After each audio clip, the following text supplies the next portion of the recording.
construction anglaise, certains mots peuvent t'empêcher de comprendre ce que tu regardes ou écoutes. J'ai sélectionné pour toi dans cette vidéo 5 phrases de l'épisode 1 de 13 Reasons Why qui apportent beaucoup de vocabulaire et qui permettent d'illustrer certains points grammaticaux. Bienvenue sur Hack ton anglais, la chaîne qui te permet d'améliorer ton anglais avec du contenu que tu aimes.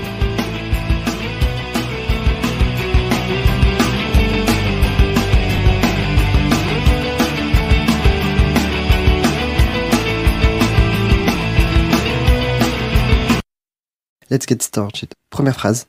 Geometry with Bates, no wonder you're in a hurry. No wonder signifie pas étonnant que. To be in a hurry, ça veut dire être pressé. Dans cette phrase, tu remarqueras l'absence de that après no wonder. Il y a une règle que je retiens par rapport à ça. That est facultatif lorsqu'il précède un sujet. Par exemple, dans cette phrase, It's come to my attention that earlier this evening, qui est une réplique d'Harry Potter 7, on a that parce qu'il précède earlier, tandis que dans la phrase qui nous intéresse, on a you qui suit no wonder. C'est pour ça qu'on n'a pas that. D'ailleurs, dans la phrase d'Harry Potter 7, la phrase sans that n'aurait pas de sens. Donc essaye de prendre la phrase avec that, la mettre sans et voir s'il y a un sens ou pas. Ce que tu peux retenir, c'est que that est facultatif avant un sujet, nom ou pronom. Deuxième phrase, Can you email me your French notes? To email, ça veut dire envoyer par email. C'est très utilisé, je te conseille de retenir ce verbe-là. Alors là, tu vois que tu as can, parce que les demandes, quand c'est dans un contexte de travail, tu vas utiliser could. Could est plus poli que can. Ici, Anna demande ça à un ami, du coup on va utiliser can, qui est plus logique, qui est moins formel, mais qui est plus logique dans une discussion entre amis, entre jeunes. Phrase suivante. No clue, I don't take the bus ever. Clue signifie un indice. No clue signifie aucune idée.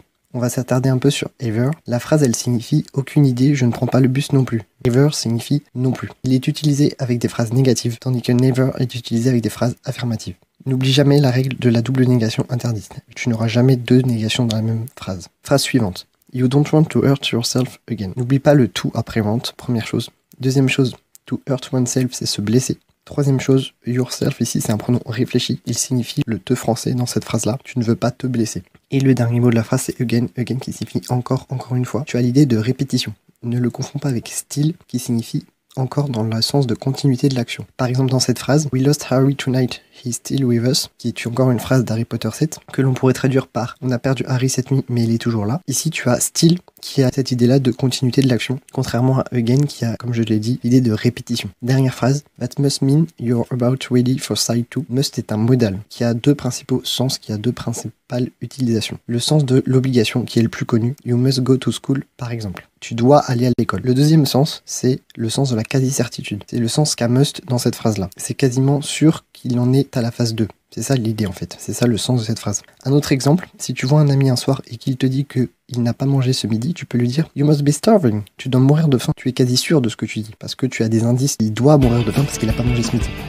Donc voilà, on a fini pour la vidéo aujourd'hui. J'espère que tu as tout compris. N'hésite pas à me poser des questions si tu en as. Si tu as aimé cette vidéo, n'hésite pas à lâcher un like, ça fait toujours plaisir. A très bientôt pour une prochaine vidéo. Have a nice day.